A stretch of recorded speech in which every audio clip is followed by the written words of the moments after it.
नमस्कार दोस्तों, स्वागत है एक बार फिर से आपका हमारे YouTube चैनल जिसका नाम है म्यूजिक वाले गुरी सर। और हम कर रहे हैं म्यूजिक कंपटीशन एग्जाम्स की तैयारी। हमने यूनिट 5 कंप्लीट की और आज हम करने वाले हैं उसके most important question from exam view. तो चलिए बढ़ते हैं हमारे क्वेश्चन की तरफ। हमारा जो फर्स्ट क्वेश्चन है वो है, राग रागिनी पद्धति की अंतर्निहित संकल्पना का संकेत निम्नलिखित में से कौन सा है? आंतरिक दिव्यता, संगीत शास्त्र, पारिवारिक पद्धति या थाट पद्धति। यहां पूछा गया है राग रागिनी पद्धति की अंतर्निहित संकल्पना का संकेत कौन सा है? तो हमारा जो राइट आंसर होगा वो होगा पारिवारिक पद्धति। नेक्स्ट क्वेश्चन, निम्नलिखित में से कौन सी थाट राग जोड़ी सही नहीं है? सुही कानड़ा काफी, नायकी कानड़ा काफी, सुधराई कानड़ा काफी या दरबारी कानड़ा काफी। यहां जो जोड़ी सही नहीं है उसके बारे में आपने बताना है। तो देखिए, जो हमारा जो सही आंसर बनेगा वो होगा दरबारी कानड़ा काफी। आप सभी जानते हैं दरबारी कानड़ा काफी से नहीं है, ये है आसावरी से। अगला क्वेश्चन, भरत के षड्ज ग्राम से कौन सा स्वर संवाद प्राप्त नहीं होता? सा प, सा म, रे प या ग नी। भरत के षड्ज ग्राम से कौन सा स्वर संवाद प्राप्त नहीं होता पूछा गया है। तो देखिए, इसका जो आंसर है सी, रे प। रे प जो स्वर संवाद है ये प्राप्त नहीं होता। सा पा भी होता है, सा म भी और ग नी भी होता है। अगला क्वेश्चन, अंतर्गंधार व काकली निषाद से युक्त मूर्छना को कहते हैं? सांतरा, सकाकली, साधारणीकृता या प्रस्तार। और जो आपका राइट आंसर होगा वो है साधारणीकृता। नेक्स्ट क्वेश्चन, मेल राग वर्गीकरण की अवधारणा किस युग में अस्तित्व में आई? वैदिक, प्राचीन, मध्य या आधुनिक? किस युग में अस्तित्व में आई थी ये? तो देखिए, जो मेल राग वर्गीकरण की जो अवधारणा थी वो मध्य काल में।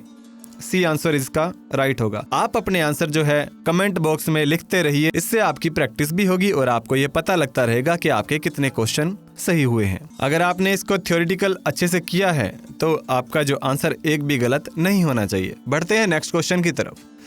कल्याण, मेलजन्य दोनों मध्यम युक्त रागों में विवादी स्वर के नाते कोमलनी का प्रयोग किस स्थान पर किया जाता है? आरोह, अवरोह, आरोह अवरोह दोनों में या केवल मंद्र सप्तक में? बहुत अच्छा क्वेश्चन, बताइए इसका आंसर क्या होगा। पूछा गया कि विवादी स्वर के नाते कोमल नी का प्रयोग, तो जो वो किया जाता है वो अवरोह में किया जाता है। ध्यान रखिएगा, अवरोह में किया जाता है। नेक्स्ट क्वेश्चन, हिंदुस्तानी संगीत में काफी थाट जन्य रागों को कितने रागांगों के अंतर्गत विभाजित किया गया है? 4, 3, 5 या 2? कितने रागांगों के अंतर्गत विभाजित किया गया है? तो देखिए, इसका जो राइट आंसर होगा वो होगा सी, यानी कि 5 रागांगों के अंतर्गत इसको विभाजित किया गया है। नेक्स्ट क्वेश्चन, रागों के समय सिद्धांत के अनुसार भारतीय रागों को कितने वर्गों में विभाजित किया गया है? 4, 8, 2 या 3? और इसका जो सही उत्तर है वो है 3। बढ़ते हैं अगले क्वेश्चन की तरफ। निम्न में से कौन सा राग बिलावल थाट से है? कौन सा राग बिलावल थाट से है? केदार, बिहाग, भूपाली या रामकली? बड़े ही संयम से उत्तर दीजिएगा इसका।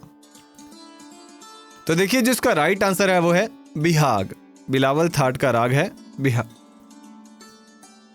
अगला क्वेश्चन, 2 रागों का मिश्रण कहलाता है? मिश्र राग, छायालग राग, संकीर्ण राग या विकृत राग? तो देखिए, जो 2 रागों का मिश्रण है वो छायालग राग कहलाता है। बढ़ते हैं अगले क्वेश्चन की तरफ। निम्न में से कौन सा मेल बिलावल थाट के समान है? मेघ कल्याणी, खरहर प्रिया, धीर शंकराभरणम या हरि काम्बोजी?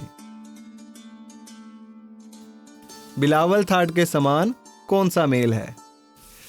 तो देखिए, जिसका जो सही उत्तर है वो होगा सी, धीर शंकराभरणम। ठीक है, बढ़ते हैं अगले क्वेश्चन की तरफ। आर्ष भी नाम है। आर्ष भी किसका नाम है? मूर्छना का, जाति का, तान का या गमक का? तो देखिए, जो आर्ष भी नाम है वो है जाति का। किसका नाम है? जाति का, ध्यान रखिएगा। नेक्स्ट क्वेश्चन, प्राचीन काल में कितने जाति लक्षण उल्लिखित थे? 5, 8, 10 या 12?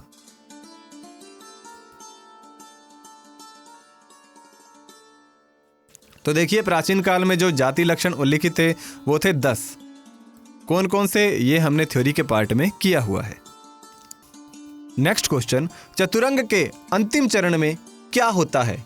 चतुरंग के अंतिम चरण में पूछा गया है ऋतु का वर्णन, मृदंग के बोल, नोम तोम आदि का प्रयोग या गमक युक्त ताने? चतुरंग के अंतिम चरण में जो होता है वो है मृदंग के बोल। संकीर्ण का संबंध किससे है? राग वर्गीकरण, समय सिद्धांत, ग्राम मूर्छना या वर्ण? संकीर्ण का संबंध बताना है किससे है। तो जो संकीर्ण का संबंध है वो राग वर्गीकरण से है। नेक्स्ट क्वेश्चन, मापा ध प मापा गामा गरेगा किस राग को दर्शाते हैं? ये स्वर समूह बताना है किस राग को दर्शाता है। पूर्वी, पूरिया धनाश्री, बिहाग, पूरिया कल्याण। देखिए, हमने ये पढ़ा था कि जो दर्शाता है वो पूर्वी को दर्शाता है, ध्यान रखिएगा। नेक्स्ट क्वेश्चन, प्रमुख राग के वर्णन के बाद कौन सा राग संगीत गायन को पूर्ण करने के लिए उपयुक्त होगा? प्रमुख राग को जब गा देते हैं उसके बाद में जब उसको पूर्ण करना है संगीत गायन को, तो कौन सा राग गाया जाता है? ये मैंने बड़े डिटेल से बताया था आपको। तोड़ी, शुद्ध सारंग, भैरवी या बागेश्वरी? बताइए इसका राइट आंसर क्या होगा। और इसका जो सही उत्तर है वो है भैरवी। भैरवी जब लास्ट में गाया जाता है तो संगीत गायन को पूर्ण माना जाता है।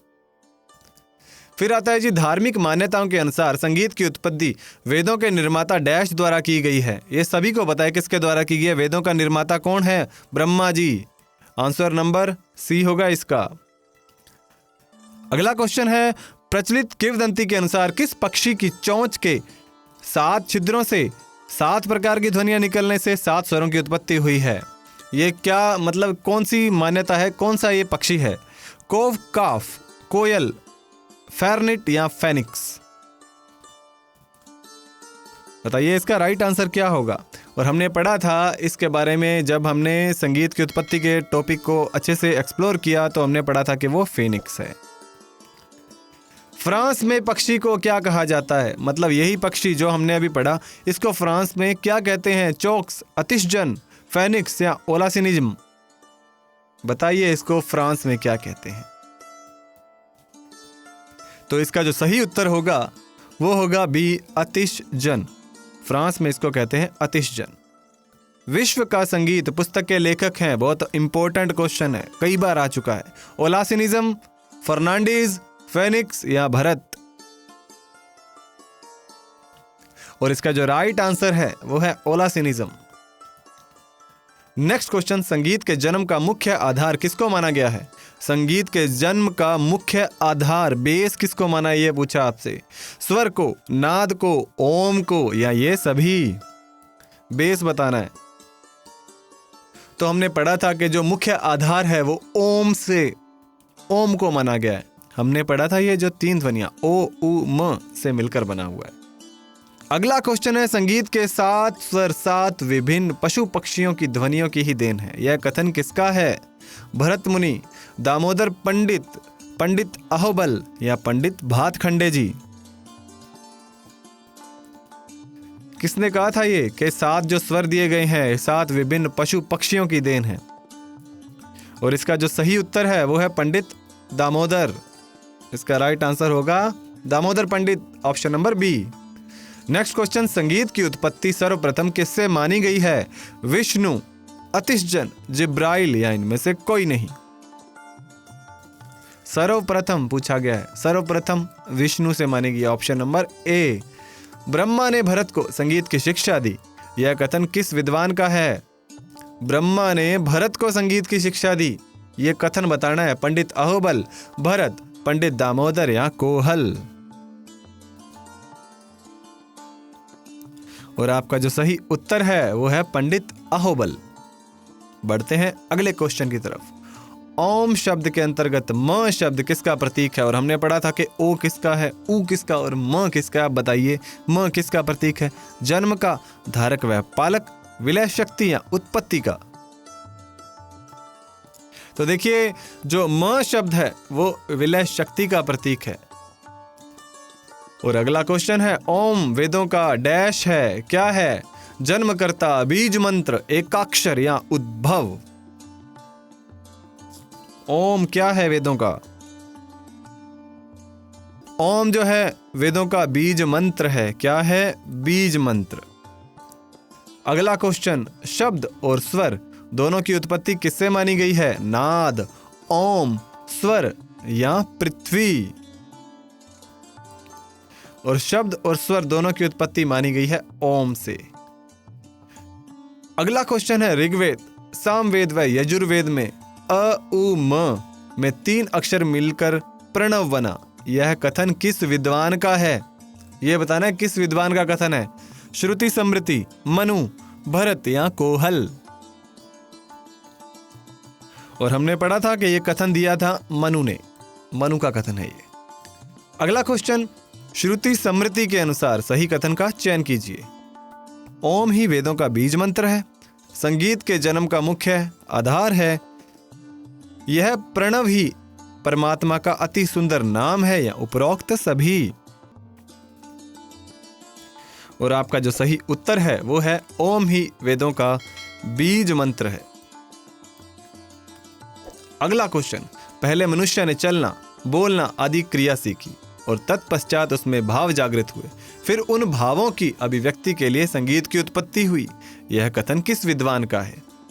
जेम्स लॉक, लोचन, कीट्स या भरत। बताइए किस विद्वान ने यह बात कही?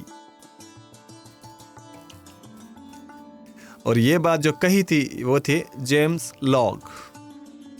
अगला क्वेश्चन, हल्टोरिश आइबो द्वारा लिखित पुस्तक का नाम बताइए। The philosophy of India, the history of Indian music, the history of music या इनमें से कोई नहीं। देखिए जो हल्टोरिश आइबो थे उन्होंने जो पुस्तक लिखी वो थी the history of music. Understand? चलिए बढ़ते हैं आगे। एक सप्तक में कितने स्वरों का समावेश होता है? 7, 8, 9 या 10। एक सप्तक में कितने स्वरों का समावेश होता है यह पूछा गया आपसे। और बिल्कुल इजी क्वेश्चन है। कितने होते हैं? 7 शुद्ध स्वर होते हैं ना। वैज्ञानिक दृष्टिकोण से संगीत की उत्पत्ति का आधार माना गया है ध्वनि आंदोलन को, पृथ्वी के दबाव को, वायु के दबाव को या इनमें से कोई नहीं। वैज्ञानिक दृष्टिकोण से संगीत की उत्पत्ति का आधार जो माना गया है वो है ध्वनि आंदोलनों को। हम ध्वनि आंदोलन ही तो पढ़ते हैं इसमें। आगे बढ़ते हैं। 7 स्वरों के क्रमबद्ध स्वर समूह को कहा जाता है। बहुत इजी है। स्वरांजल, सप्तक, संगीत या संगीतमय धुन। तो इसका जो सही उत्तर है सप्तक है। सभी को पता है, टाइम वेस्ट नहीं करेंगे। आगे, जिस सप्तक को साधारण आवाज से दुगनी आवाज में गाया बजाया जाता है उसे क्या कहते हैं? दुगनी आवाज में। सभी को पता है ये क्या कहते हैं इसको। देखिए इसका जो राइट आंसर है बिना ऑप्शन के बता देता हूं आपको, तार सप्तक। साधारण से दुगनी तार, और साधारण से अगर नीचे आ जाएंगे तो बताइए कौन सा सप्तक होगा। निम्न में से किस सप्तक में 7 शुद्ध स्वरों के अतिरिक्त 5 विकृत स्वर भी माने गए हैं? पाइथागोरियन सप्तक, प्रथम सप्तक या डायटोनिक सप्तक या तार सप्तक। देखिए इन तीनों में अलग अलग होते हैं तो तार सप्तक हमारा सही उत्तर बनेगा इसमें से। नेक्स्ट क्वेश्चन, किस सप्तक में स्वरों की आवाज साधारण बोलचाल जैसी ही होती है? मध्य सप्तक, क्रोमेटिक सप्तक, मंद्र सप्तक या टेम्पर्ड सप्तक। टेम्पर्ड स्केल जिसको कहते हैं।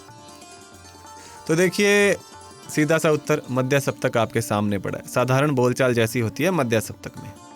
फिर आते हैं भरत के 2 विकृत स्वर कौन से हैं? अंतर्गंधार, काकली, निषाद, ए और बी दोनों या इनमें से कोई नहीं। तो देखिए इसका जो सही उत्तर है सी, ए और बी दोनों। ए और बी दोनों, ये राइट आंसर होगा। वे स्वर जो अपने निश्चित स्थान से कुछ हटकर प्रयोग किए जाते हैं क्या कहलाते हैं? कोमल, चल स्वर, अचल स्वर या तीव्र स्वर? देखिए, जो अपने स्थान से हट गए, अब कई जाएंगे कोमल स्वर पे जाएंगे, कई तीव्र पे जाएंगे, पर वो होते क्या है? चल स्वर होते हैं। मतलब अपना जो है एक दूसरा रूप धारण किए होते हैं, चल स्वर। और आप साथ ही साथ ये भी बताइए कि एक सप्तक के अंदर जो अचल स्वर हैं वो कितने होते हैं और उनके नाम क्या क्या हैं। अगला क्वेश्चन, डैश को शुद्ध सप्तक माना गया है? मूर्छना, आलाप, ख्याल या बिलावल थाट? सीधा उत्तर पड़ा है इसका, बिलावल थाट राइट आंसर है। अगला क्वेश्चन देखिए, किस सिद्धांत के अनुसार किसी संगीत प्रणाली का स्वर सप्तक संवादी स्वरों से बनता है, जिसका निर्धारण वैज्ञानिक प्रक्रिया से किया जा सकता है? किस सिद्धांत के अनुसार है ये? मनोवैज्ञानिक सिद्धांत, सामाजिक सिद्धांत, ध्वनि सिद्धांत या इनमें से कोई नहीं? और इसका जो सही उत्तर होगा वो है ध्वनि सिद्धांत। ठीक है, ध्वनि सिद्धांत। अगला क्वेश्चन देखिए, भारतीय संगीत में मूलभूत स्वर को क्या कहते हैं? मूलभूत स्वर को षडज, पंचम, मध्यम या निषाद?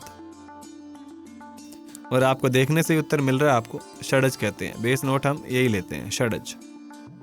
फिर निम्न में से क्या आधुनिक ध्वनि विज्ञान का प्रमुख संवाद है? षडज, षडज मध्यम, षडज पंचम, षडज तार षडज या ये सभी?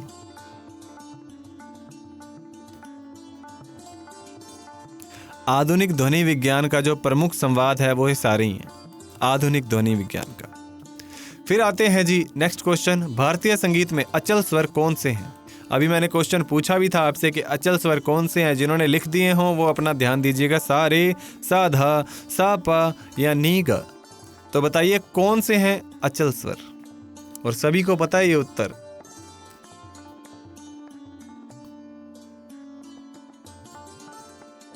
तो जो अचल स्वर हैं वो हैं सी, सा और प, क्योंकि ये इनका कोई भी हमें दूसरा रूप सप्तक में देखने को नहीं मिलता। नेक्स्ट क्वेश्चन, पाश्चात्य स्वर सप्तक को किस नाम से जाना जाता है? ऑक्टेव, सनसेट, हेक्साटोनिक या डायटोनिक? वेस्टर्न के बारे में पूछा गया आपसे,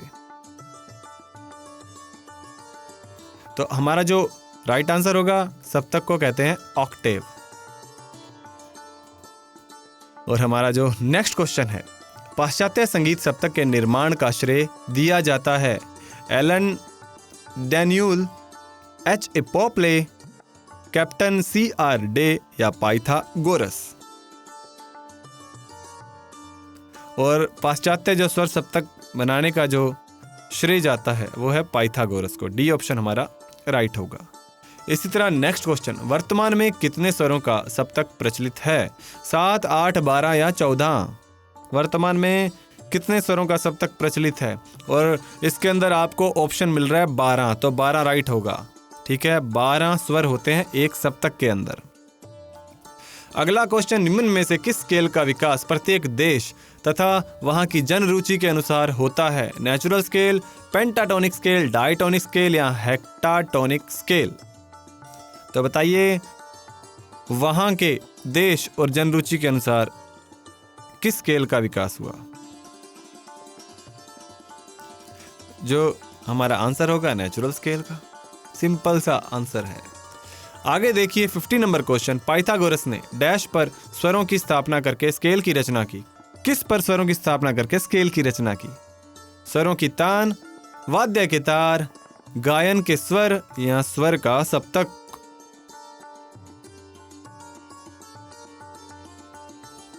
और हमारा जो राइट होगा वाद्य के तार, ऑप्शन नंबर बी हमारा सही उत्तर है। नेक्स्ट क्वेश्चन है वो देखिए, स्वरों को कितने वर्गों में बांटा गया है? 5, 2, 3 या 4? स्वरों को कितने वर्गों में बांटा गया है? स्वरों को 2 वर्गों में बांटा गया है, शुद्ध और विकृत। अगला क्वेश्चन है, पाश्चात्य संगीत का शुद्ध स्वर सप्तक किस राग के समान है?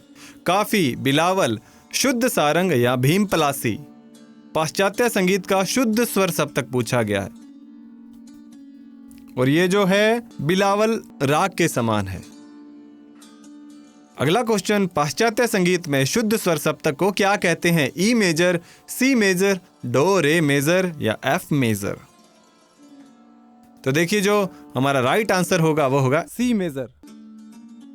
पाश्चात्य संगीत में कहा जा रहा है, ध्यान रखिएगा, पाइथागोरस ने कितने संवाद माने हैं? 2, 3, 4 या 5? पाइथागोरस ने कितने संवाद माने हैं, ये पूछा गया आपसे। और पाइथागोरस ने माने हैं जो संवाद वो हैं 3। कौन कौन से? कमेंट बॉक्स में लिखिएगा आप। आगे क्वेश्चन है, डायटोनिक स्केल के भाग हैं मेजर स्केल, माइनर स्केल या ए और बी दोनों, या इनमें से कोई नहीं? तो हमारा आंसर हमें दिखाई दे रहा है मेजर स्केल और माइनर दोनों होते हैं, ए और बी दोनों हमारा सही उत्तर होगा। आगे बढ़ते हैं नेक्स्ट क्वेश्चन की तरफ। शुद्ध 7 स्वरों के सप्तक को कहते हैं प्राथमिक स्केल, माइनर, मेजर या मध्यम स्केल? और सभी को पता है जो शुद्ध स्वर होते हैं उनको कहते हैं मेजर स्केल। अगला क्वेश्चन, मेजर स्केल का निर्माण मेजर कोड से होता है, जैसे सागा पा, म ध सा, पा नी रे या ये सभी? बताइए कौन कौन से मेजर कोड्स हैं इसमें? तो देखिए सारे के सारे ही मेजर कोड्स हैं, ये सभी हमारा सही उत्तर होगा। अगला क्वेश्चन, पाइथागोरस ने स्केल की रचना के लिए कौन से सिद्धांतों का पालन किया? फ्रांसिस्को, स्वर्त, पाइथागोरस या पंडित भातखंडे? तो इसका सही उत्तर होगा पाइथागोरस का ही इन्होंने पालन किया था। 2 टोन वाला स्केल किसे कहते हैं? Natural scale, Pythagorean scale, diatonic scale या इनमें से कोई नहीं? और जो हमें दिखाई दे रहा है कि 2 टोन यानी कि diatonic, right answer is C. Next question, पाश्चात्य स्वर सप्तक में कोमल ऋषभ की आंदोलन संख्या क्या है? पाश्चात्य स्वर सप्तक में पूछा गया है जो कोमल रे है उसकी आंदोलन संख्या 270, 256, 271 या 254, 2/17? तो इसका जो सही उत्तर होगा वो होगा 256 यानी कि बी। अगला क्वेश्चन है, जब किसी मेजर स्वरांतर को 1 सेमीटोन कम कर देते हैं तो वह कहलाता है मध्यम स्वरांतर, विस्तृत स्वरांतर, माइनर स्वरांतर या मेजर स्वरांतर? देखिए अगर वो 1 कम हो गया तो वो माइनर में चला गया, तो क्या हो जाएगा? माइनर स्वरांतर। अगला क्वेश्चन है, मेजर टोन इंटरवल निम्न में से किस स्वर जोड़ी के बीच पाए जाते हैं? मेजर टोन इंटरवल पूछा गया, सा पा, म पा, ध नी या ये सभी? तो देखिए शुद्ध ही दिखाई दे रहे हैं, कहीं भी कोमल दिखाई नहीं दे रहा, तो ये सभी डी हमारा राइट आंसर होगा। अगला क्वेश्चन है, निम्नलिखित में से माइनर टोन इंटरवल किन स्वरों के मध्य पाया जाता है? रे, गा, पा, धा, ए और बी दोनों या इनमें से कोई नहीं? तो देखिए ए और बी दोनों हमारा सही उत्तर है। अगला क्वेश्चन देखिए, निम्नलिखित में से सेमीटोन इंटरवल किन स्वरों के मध्य पाया जाता है? सेमीटोन, ग, म, नी, सा, ए और बी दोनों या इनमें से कोई नहीं? तो देखिए इसका जो राइट आंसर होगा ए और बी दोनों, क्योंकि ग और म के बीच में कोई भी गैप नहीं होता जब हम इसको बजाते हैं, और नी और सा के बीच में भी नहीं होता, तो ये क्या है? सेमीटोन। आगे जो हमारा क्वेश्चन है, पाइथागोरस ने निम्नलिखित में से कौन सा संवाद माना है? Octave interval, 5th interval, 4th interval या ये सभी? पाइथागोरस ने कौन कौन से संवाद माने हैं? और हमने पढ़ा था कि पाइथागोरस ने तीनों के तीनों संवाद माने, ये सभी हमारा राइट आंसर होगा। आगे देखिए, 5 स्वरों के सप्तक को कहा जाता है हेक्साटोनिक, पेंटाटोनिक, क्रोमैटिक या हेप्टाटोनिक? 5 स्वरों के सप्तक को, और अच्छे से आप जानते हैं 5 यानी कि pentatonic scale is right answer. Next question, निश्चित श्रुति अंतरालों पर स्थापित 7 स्वरों के समूह को ग्राम कहा जाता है, यह कथन किसका है? पंडित अहोबल, पंडित दामोदर, भरत मुनि या शारंगदेव? बहुत अच्छा क्वेश्चन। तो इसका जो राइट आंसर है पंडित अहोबल। आगे बढ़ते हैं, भरत मुनि ने अपने ग्रंथों में कितने ग्रामों का वर्णन किया है? 2, 3, 4 या 5? भरत मुनि ने अपने ग्रंथों में कितने ग्रामों का वर्णन किया? और इसका जो सही उत्तर होगा 2, option number A is right answer. अगला क्वेश्चन है, गंधार ग्राम का अन्य नाम है? देवग्राम, निषाद ग्राम, गंधर्व ग्राम या लौकिक ग्राम? तो जो गंधार ग्राम का दूसरा नाम है वो होगा निषाद ग्राम। नेक्स्ट क्वेश्चन, निम्नलिखित में से किस ग्रंथ में गंधार ग्राम का उल्लेख किया गया है? संगीत मकरंद, संगीत रत्नाकर, बृहद्देशी या ये सभी? सोच समझ के उत्तर दीजिएगा। जब हमने इसकी थ्योरी के बारे में पढ़ा था तो हमने पढ़ा था कि संगीत मकरंद, संगीत रत्नाकर और बृहद्देशी इन सभी में ही इसका उल्लेख किया है। आगे बढ़ते हैं। श्रुति व स्वरों के रहने का स्थान कहलाता है ग्राम, मूर्छना, घर या सप्तक?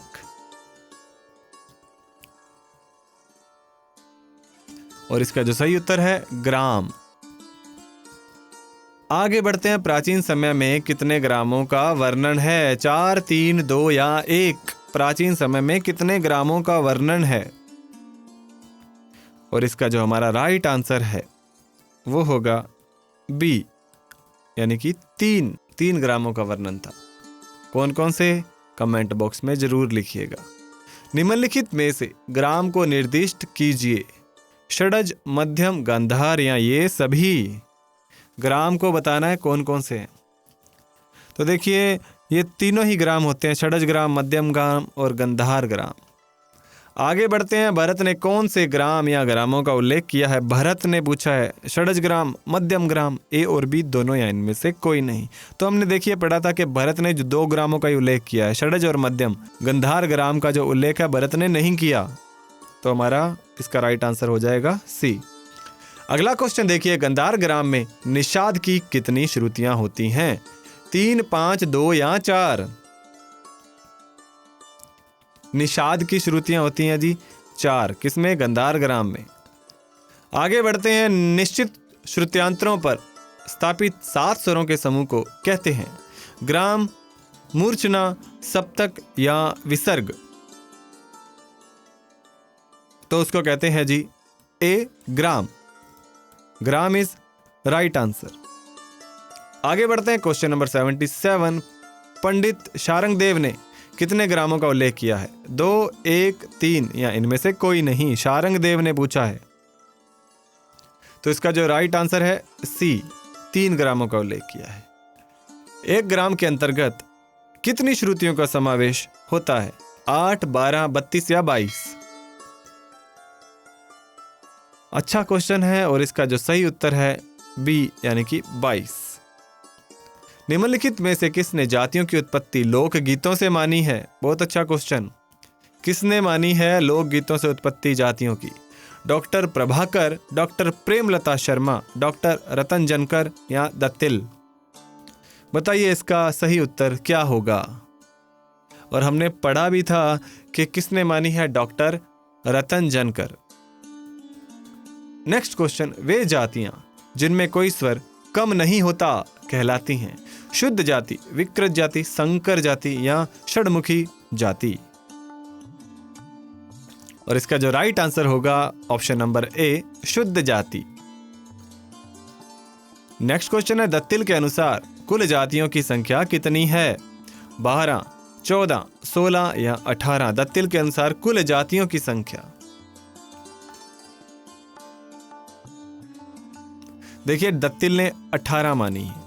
ऑप्शन नंबर डी राइट होगा। अगला क्वेश्चन है। संगीत रत्नाकर ग्रंथ में विकृत जातियों के लक्षणों का वर्णन किया गया है। यह ग्रंथ किसके द्वारा रचित है? संगीत रत्नाकर, मकरंद, शारंगदेव, पंडित दामोदर या श्रीनिवास? सिंपल सा आंसर है। तो देखिए आंसर होगा शारंगदेव। Next question. आचार्य भरत ने नाट्य शास्त्र में जाति के कितने लक्षण बताए हैं? 11, 12, 5 या 10? और इसका जो राइट आंसर है वो है 10 लक्षण बताए हैं। Option number D is right. आचार्य शारंगदेव ने जाति के कितने लक्षण वर्णित किए हैं? 13, 12, 10 या 15? आचार्य शारंगदेव ने जाति के जो लक्षण बताए हैं वो हैं 13। कितने हैं जी? 13। जाति गायन के कितने भेद हैं? 2, 3, 4 या 5? तो इसका जो राइट आंसर है 2। कितने भेद हैं? 2 भेद हैं जी। शुद्ध जाति कितनी है? 5, 7, 4 या 2? शुद्ध जातियां कितनी हैं? सभी को पता है कि 7 हैं। आगे विकृत जातियों की संख्या कितनी है? 10, 16, 11 या 18? इसका आंसर दीजिए। विकृत जातियों की संख्या कितनी है? और इसका जो सही उत्तर है वो है 11। कुल मिलाकर जातियों की संख्या कितनी है? 18, 17, 15 या 10? तो कुल मिलाकर अब आपको पता लग गया होगा कि टोटल कितनी है? 18 है। 11 विकृत और 7 शुद्ध। आगे बढ़ते हैं। षडज ग्राम की कितनी विकृत जातियां हैं? षडज ग्राम की 5, 2, 3 या 4? षडज ग्राम की पूछी गई हैं, तो जो षडज ग्राम की हैं वो विकृत 3 हैं। आगे बढ़ते हैं। मध्यम ग्राम की कितनी विकृत जातियां हैं? मध्यम ग्राम की 11, 12, 8 या 9?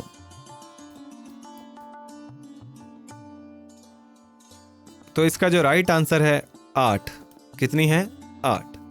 फिर है षडज ग्राम की विकृत जाति निम्न में से कौन सी है? षडज कैशिकी, षडज मध्यमा, षडजो दिच्यवती या ये सभी? जब हमने षडज ग्राम के बारे में पढ़ा था तो इन तीनों का नाम वहां आया था, तो ये सभी हमारा सही उत्तर होगा। अगला क्वेश्चन है। जाति गायन में मूर्छना का आरंभ किस स्वर से होता है? अंश, न्यास, अपन्यास या ग्रह? और हमारा जो सही उत्तर है वो है अंश, option number A. Next question. किस ग्रंथकार ने सर्वप्रथम जाति को परिभाषित किया? कोहल, मतंग, भरत या शारंगदेव? हमारा जो राइट आंसर होगा भरत। और आगे जो प्रश्न है हमारा नेक्स्ट क्वेश्चन। जयजयवंती किस थाट का राग है? बहुत अच्छा क्वेश्चन। खमाज, काफी, कल्याण या बिलावल? जयजयवंती।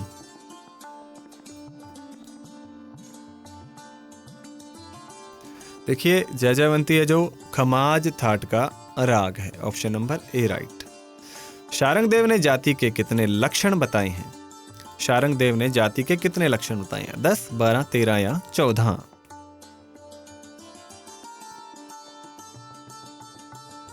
और हमारा जो राइट आंसर है 13, ऑप्शन नंबर सी। अगला क्वेश्चन। रामायण कालीन संगीत में कितनी जातियों का वर्णन मिलता है? 4, 5, 7 या 10? रामायण कालीन संगीत में option number C is right, 7। आगे देखिए भरत ने कितनी जातियों का उल्लेख किया है? 16, 20, 18 या 25? भरत ने कितनी जातियों का उल्लेख किया है ये बताना है आपको। और भरत ने जो किया है जातियों का उल्लेख वो है सी 18। आगे क्वेश्चन है। षडज ग्राम की कितनी जातियां हैं? 6, 5, 4 या 7? षडज ग्राम की जातियां पूछी गई हैं आपसे। सिंपल सा क्वेश्चन है। षडज ग्राम की कितनी जातियां हैं जी? वो है 7। डी ऑप्शन हमारा सही होगा। आगे देखिए 99 नंबर क्वेश्चन। मध्यम ग्राम की कितनी जातियां हैं? 11, 12, 14 या 20? मध्यम ग्राम की जातियां, और ऑप्शन नंबर ए यानी 11 हमारा राइट आंसर होगा। Next question. षडज ग्राम में शुद्ध जातियों की संख्या कितनी है? 3, 4, 5 या 6? षडज ग्राम में शुद्ध जातियों की संख्या, और हमारा जो सही उत्तर है वो है 4, option number B. Next question. मध्यम ग्राम में शुद्ध जातियों की संख्या कितनी है? 3, 4, 5 या 6? और हमारा जो सही उत्तर होगा मध्यम ग्राम में शुद्ध जातियां होती हैं 3, option number A is right. और यहाँ ये हमारे क्वेश्चंस कंप्लीट होते हैं। उम्मीद करता हूँ वीडियो आपको अच्छी और इन्फॉर्मेटिव लगी होगी। वीडियो को लाइक जरूर कीजिएगा, अपने दोस्तों के साथ शेयर कीजिएगा और चैनल को सब्सक्राइब करना न भूलिएगा। बेल आइकन दबा दीजिए ताकि कोई भी नई वीडियो आए आपको उसका पता लग जाए। इसी तरह नेक्स्ट यूनिट हम शुरू करेंगे और पूरी थ्योरी करेंगे, उसके बाद क्वेश्चंस करेंगे। अगर आपको ये सारा कंटेंट पीडीएफ में चाहिए तो हमारे जो टेलीग्राम चैनल है उसका लिंक जो डिस्क्रिप्शन में है और नाम है उसका म्यूजिक वाले गुरी सर, आपको मिल जाएगा। तो उसको ज्वाइन कीजिए, हमारे साथ जुड़ जाइए, फॉलो कीजिए और आने वाली नई भर्तियों के बारे में भी आपको बताया जाता है। कुछ एक्सरसाइजेज भी वहाँ करवाई जाती हैं, तो साथ में बने रहिएगा। मिलते हैं नेक्स्ट वीडियो में, तब तक पढ़ते रहिए, बढ़ते रहिए। जय हिंद, जय भारत।